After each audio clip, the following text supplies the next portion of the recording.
नमस्कार, राज्यसभा टीवी में आपका स्वागत है। मैं हूं दीपक डोभाल।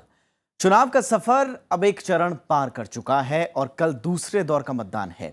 लेकिन राजनीतिक जोड़तोड़ का सिलसिला बीच चुनाव में भी नहीं थमा। समाजवादी पार्टी और एनसीपी सहित 6 पार्टियों का गठबंधन अब टूटने की कगार पर है। असल में मुलायम सिंह यादव के बयानों से आहत एनसीपी ने गठबंधन से किनारा कर लिया है। अब वो अकेले 45 सीटों पर ताल ठोकेंगे। बिहार में बहुत कुछ तेजी से बदल रहा है। कल के मतदान के लिए चुनाव आयोग ने सुरक्षा व्यवस्था चाक चौबंद कर ली है। अर्धसैनिक बलों की कई टुकड़ियां हर मुमकिन चुनौती से निपटने के लिए तैयार है। कल 6 जिलों की 32 सीटों पर मतदान है। ऐसे में हर राजनीतिक पार्टी का ध्यान फिलहाल सबसे ज्यादा कल होने वाले मतदान पर टिका हुआ है। हम इन तमाम खबरों को आपसे रूबरू कराएंगे, लेकिन सबसे पहले हेडलाइंस। दूसरे दौर के मतदान के लिए चाक चौबंद सुरक्षा इंतजाम। नक्सल पीड़ित इलाकों में अतिरिक्त व्यवस्था। 6 जिलों की 32 सीटों पर कल वोटिंग।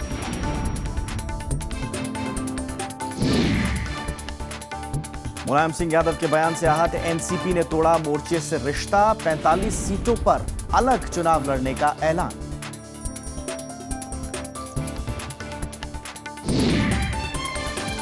चुनाव आयोग के आदेश के बाद पटना एयरपोर्ट से हटा प्रधानमंत्री और बीजेपी अध्यक्ष का पोस्टर। महागठबंधन ने की थी शिकायत।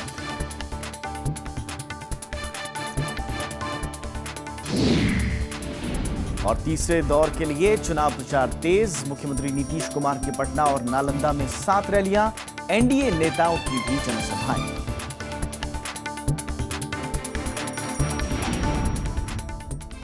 तो दूसरे दौर के चुनाव के लिए अब कुछ ही देर बाकी है। 6 जिलों की 32 विधानसभा सीटों पर वोट डाले जाएंगे।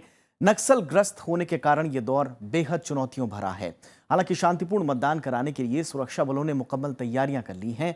आखिर क्या हैं वो तैयारियां, देखिए इस खास रिपोर्ट में।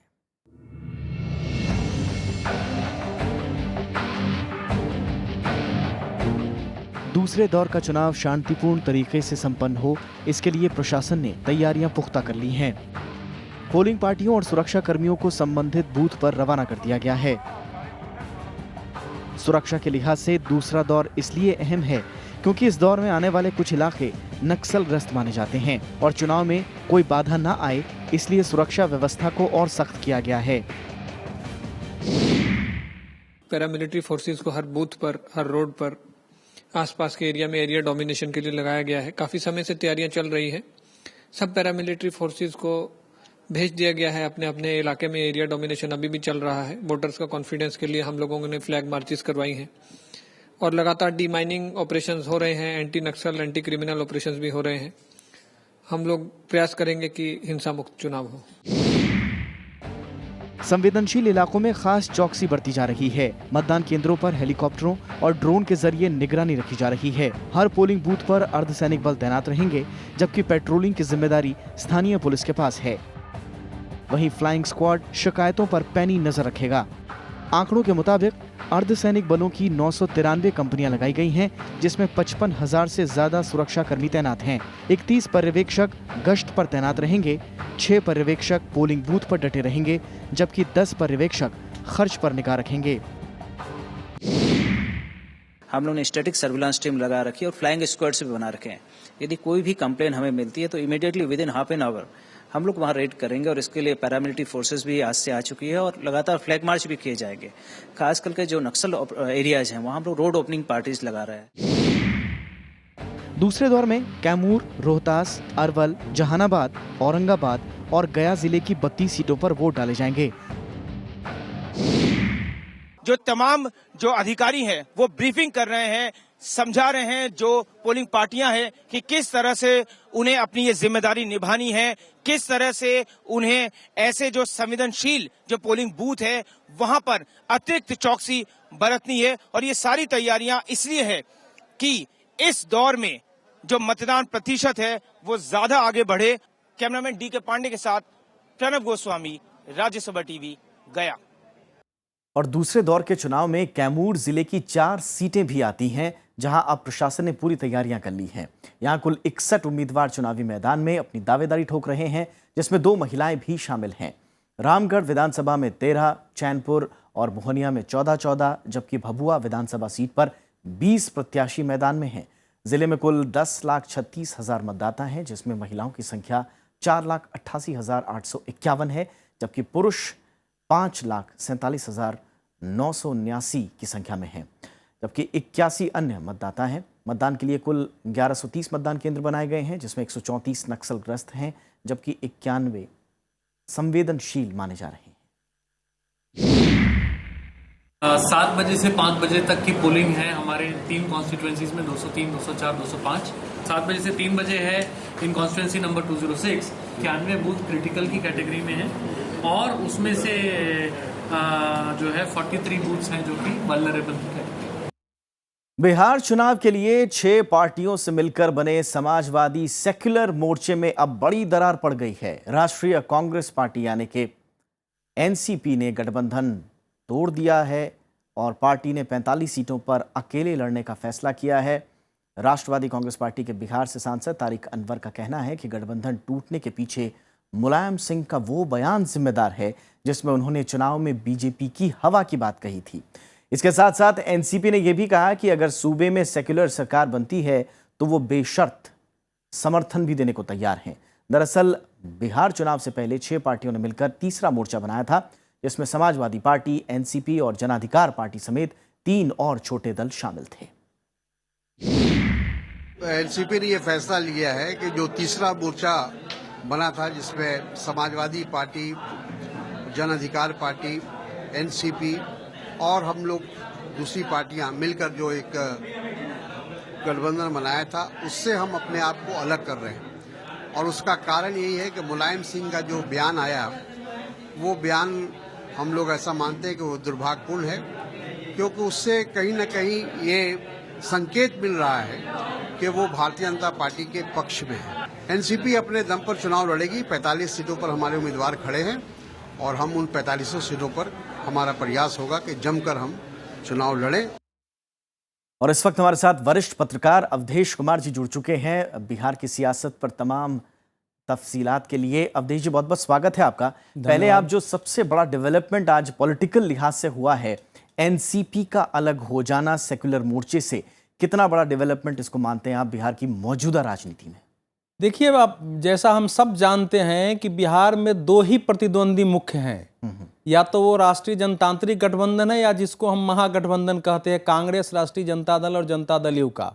ये तीसरा जो मोर्चा था, उसकी भूमिका या अभी भी जो है उसकी भूमिका ज़्यादा से ज़्यादा कुछ क्षेत्रों में वोट काट करके इनके जीत हार के अंतर को कम या ज़्यादा करने की है। कुछ क्षेत्रों में उनकी लड़ाई थी, इसलिए इसका कोई बहुत बड़ा राजनीतिक अर्थ या राजनीतिक प्रभाव बिहार में तो नहीं दिखाई देगा। लेकिन इतना हुआ है कि जो खासकर सीमांचल का क्षेत्र है, उसमें शायद साथ रहते तो कुछ सीटों पर एक बेहतर फाइट दे सकते थे, तो उतने का अंतर आ सकता है जहां तक मेरी समझ है।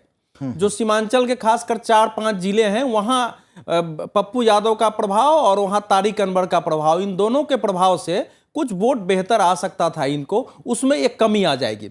लेकिन इसका बिहार के साथ साथ एक भविष्य की दृष्टि से केंद्रीय राजनीति के लिए भी इसका संकेत है कि समाजवादी पार्टी और कांग्रेस के साथ तो पहले ही नहीं जा रही थी, अब एनसीपी के साथ भी समाजवादी पार्टी का कोई भी मतलब गठबंधन या किसी प्रकार का साथ नहीं होगा।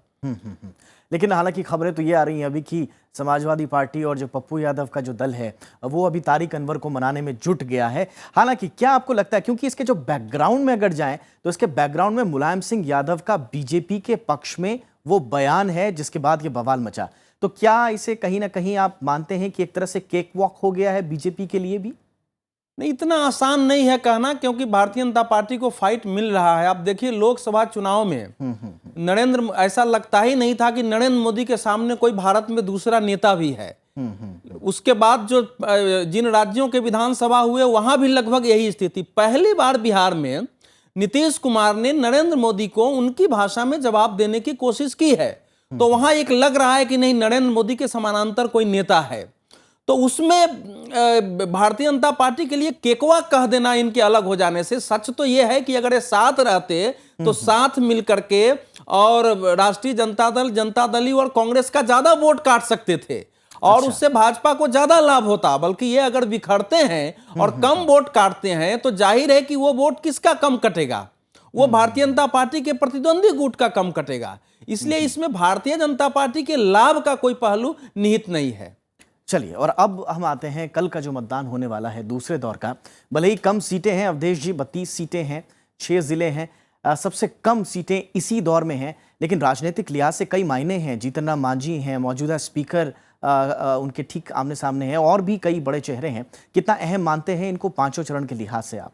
देखिए, ये इसके चार बिंदुओं में इसको मैं देखता हूं जी। सबसे पहला कि जो जदयू, राष्ट्रीय जनता दल और कांग्रेस का जो गठबंधन है, उसमें उसको यहाँ 21 सीटें 32 में से थी, तो उनके लिए इतना महत्वपूर्ण है कि अगर उनको अपना बहुमत बनाए रखना है तो वो फिर उतनी सीटों पर उनको जीत लानी पड़ेगी। अगर यहां से फिसल गए तो फिर उनके लिए आगे बहुमत पाने की कठिनाई हो जाएगी। इसका कारण यह है कि ये जो क्षेत्र है, इसकी 2 प्रमुख विशेषताएं हैं। एक तो विशेषता यह है कि सबसे ज्यादा दलित मतदाता इन्हीं क्षेत्रों में है। जी। अगर आप इन 6 जिलों के दलित मतदाताओं का औसत निकाल दें तो लगभग 20 से 21% दलित मतदाता हो जाते हैं, जबकि पूरे बिहार का औसत 16 है। जी। मैंने आप ऐसे गया में 29% जो है दलित मतदाता हैं। तो दलित मतदाताओं का वोट जो है पिछली बार जनता दल यू और भारतीय जनता पार्टी के साथ होने के कारण राष्ट्रीय जनतांत्रिक गठबंधन को गया था।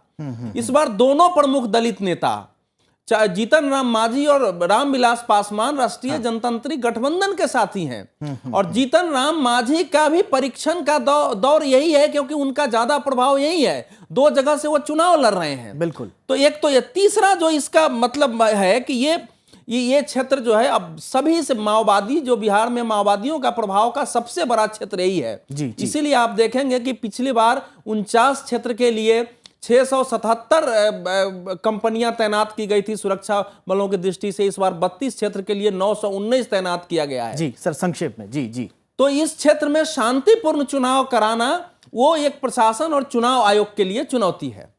बहुत बहुत शुक्रिया सर, हमसे बातचीत करने के लिए, वक्त निकालने के लिए, और इतनी तफसील से जो दूसरे दौर का जो चुनाव है उसे समझाने के लिए आपका बहुत बहुत शुक्रिया। हम आगे बढ़ते हैं तीसरे दौर के लिए। अब चुनाव प्रचार की शुरुआत हो गई है। मुख्यमंत्री नीतीश कुमार ने नालंदा और पटना के कई इलाकों में आज 7 रैलियों को संबोधित किया। नीतीश कुमार ने अपने कार्यकाल में हुए विकास के नाम पर वोट मांगे, तो वहीं एनडीए पर जमकर निशाना भी साधा। तीसरे दौर के लिए प्रचार करते हुए बिहार के मुख्यमंत्री नीतीश कुमार ने गुरुवार को ताबड़तोड़ 7 रैलियों को संबोधित किया। पटना और नालंदा के अलग अलग इलाकों में विकास के नाम पर वोट मांगते हुए उन्होंने एनडीए पर जमकर निशाना साधा। नीतीश कुमार ने बीजेपी पर आरोप लगाया कि राज्यसभा में जिस दिन बीजेपी की संख्या बढ़ गई, उसी दिन वो आरक्षण को हटा देगी।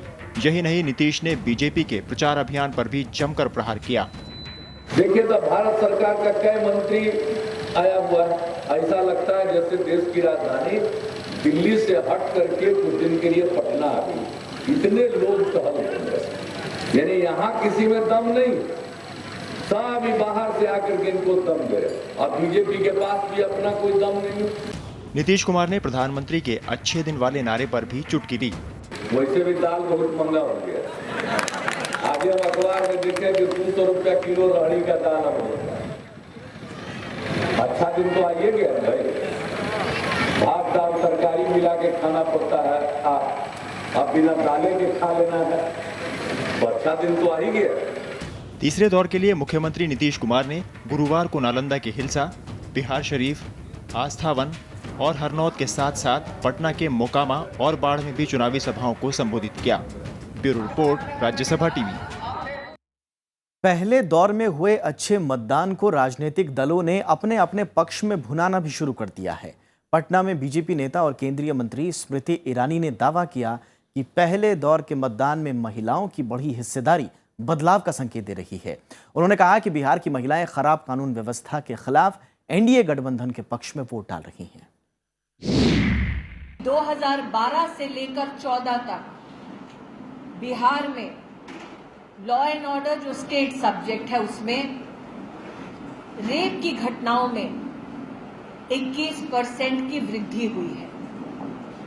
इसलिए मेरा एक कार्यकर्ता होने के नाते ये मानना है कि महिलाओं का भारी संख्या में आना इस बात का संकेत है कि वो इस बात से आश्वस्त हैं कि भाजपा के गठबंधन के साथ ही बिहार में विकास संभव है। चुनाव आयोग ने आरजेडी प्रमुख लालू प्रसाद यादव को भाषणों में सावधानी बरतने की हिदायत दी है। आयोग ने कहा है कि वो ऐसे किसी भी बयान से बचें जिससे आदर्श आचार संहिता का उल्लंघन होता हो। 27 सितंबर को लालू प्रसाद यादव ने राघोपुर की एक सभा में आपत्तिजनक बयान दिया था, जिस पर आयोग ने कार्रवाई करते हुए उनसे जवाब मांगा। 5 अक्टूबर को आरजेडी प्रमुख ने चुनाव आयोग को जवाब सौंपा, लेकिन इस जवाब से आयोग संतुष्ट नहीं हुआ है। लिहाजा लालू प्रसाद यादव को फिर से सतर्कता बरतने की हिदायत दी गई है। पटना एयरपोर्ट पर लगे प्रधानमंत्री नरेंद्र मोदी और बीजेपी अध्यक्ष अमित शाह के पोस्टर हटा दिए गए हैं। दरअसल महागठबंधन के एक प्रतिनिधि मंडल ने चुनाव आयोग से शिकायत की थी कि पोस्टर आचार संहिता का उल्लंघन है।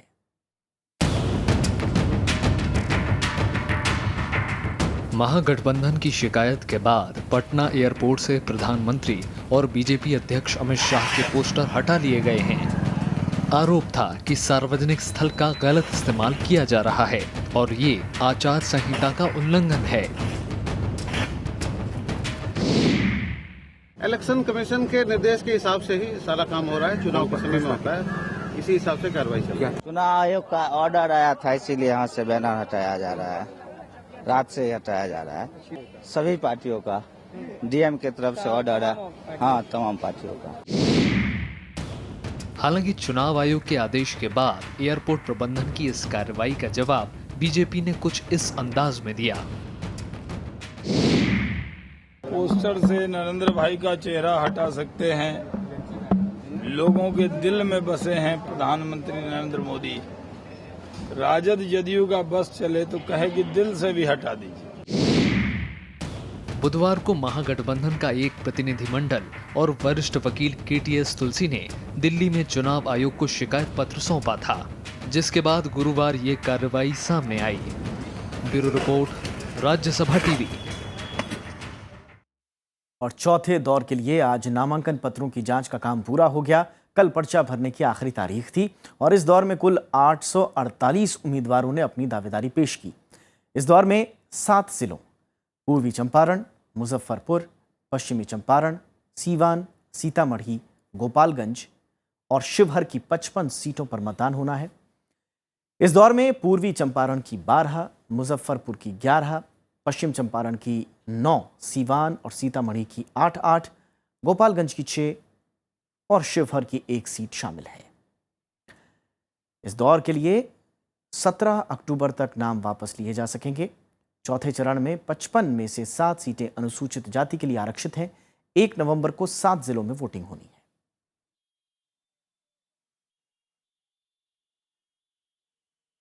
और उधर 5वें दौर के लिए नामांकन का काम भी पूरा हो गया है। 8 अक्टूबर से नामांकन का काम जारी था, जिस पर आज विराम लग गया। 5वें और आखिरी दौर में 9 जिलों मधुबनी, सुपौल, अररिया, किशनगंज, पूर्णिया, कटिहार, मधेपुरा, सहरसा और दरभंगा की 57 विधानसभा सीटों पर वोटिंग होनी है और इन इलाकों में 5 नवंबर को वोट डाले जाएंगे। आपको बताएं कि 5वें दौर के लिए 8 अक्टूबर को अधिसूचना जारी हुई थी। पर्चा भरने के बाद 17 अक्टूबर को नामांकन पत्रों की जांच होगी, जबकि 19 अक्टूबर तक नाम वापस लिए जा सकेंगे। आपको बता दें कि 5 नवंबर को आखिरी दौर की वोटिंग के बाद बिहार विधानसभा की सभी 243 सीटों पर मतदान का काम पूरा हो जाएगा।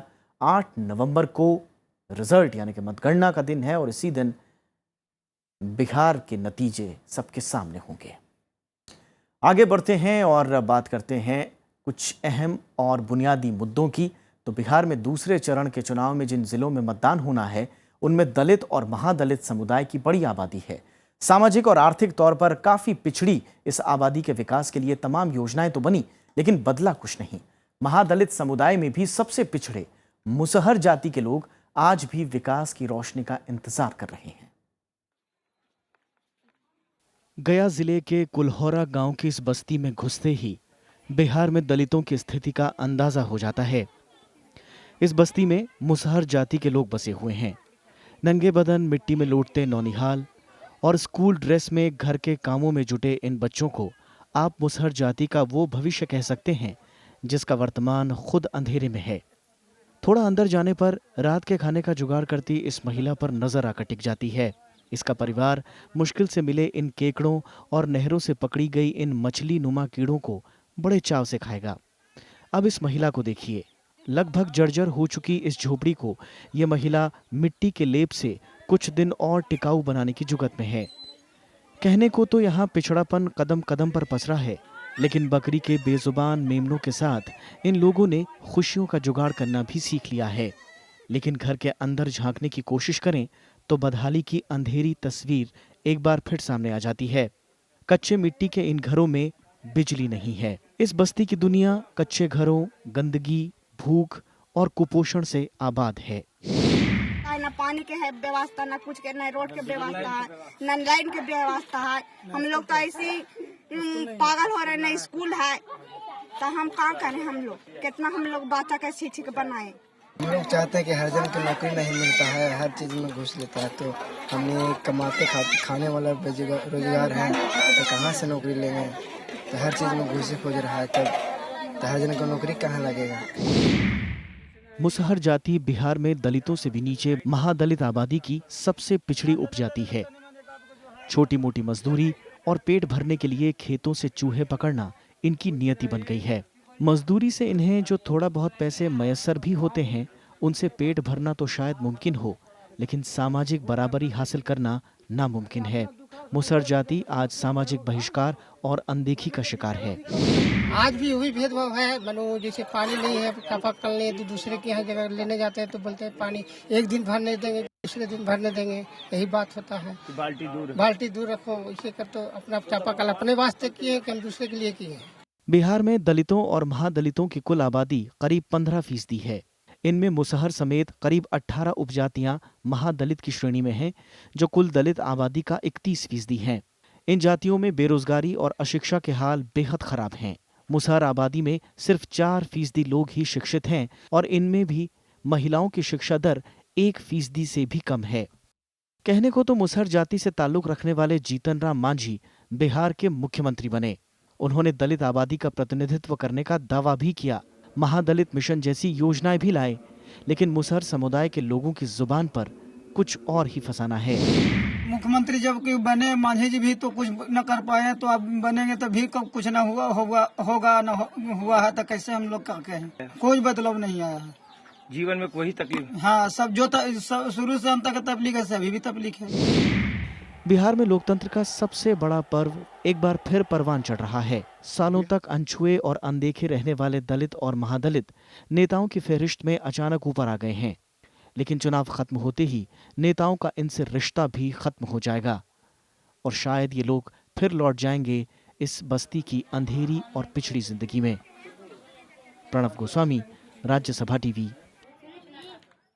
और बिहार विधानसभा चुनाव में सभी पार्टियां विकास के मुद्दे पर चुनाव लड़ने की बात कह रही हैं। मौजूदा सरकार का भी यही दावा है कि प्रदेश में विकास की बयार है, लेकिन गोपालगंज जिले की हथुआ चीनी मिल इसे झूठा साबित कर रही है।